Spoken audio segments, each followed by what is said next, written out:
Match tab names, that was actually really important. A lot of our users have told us that that happens to be their favorite one. So I'm going to explain to you what that one means. And I'm also going to show you report enhanced drill down. So I'm going to show you those two here, match tab names and report enhanced drill down. So I'm going to click on save and refresh all tabs. I'm going to go back into one of the tabs here that is loading.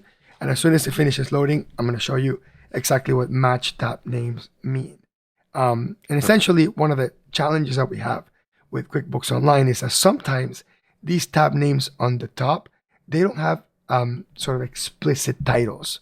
Sometimes QuickBooks will just call it the browser will just call it QuickBooks. And let me show you what that means. So here's clear, right? This one's called banking. This one's called homepage. This one's called profit and loss. And this one's called journal. Clear names. And in my tabs, in my tab manager, it shows that they're really clear. If I turn that off, match tab names, and refresh all the QuickBooks Online tabs, I'm going to go back, and this is what it looks like when you don't have RightTool. Essentially, some of these have clear names, some don't. Like, for example, this one that says QuickBooks here, that one normally would say, or when we use the renaming, that would say homepage. So now it says QuickBooks, so it doesn't really mean anything. And then this one has the company name, which basically is a report. And this one says bank transaction. This one's good.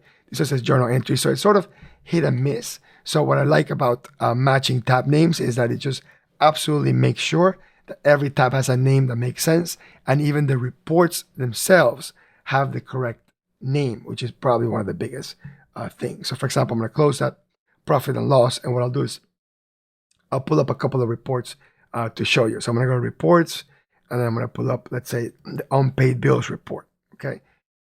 And it says there unpaid bills. That's the name of the report, or balance sheet, or vendor balance detail. It says right there, vendor balance details. It's just pretty clear and straightforward. It actually names it what it is instead of just saying QuickBooks or saying the company name. Okay.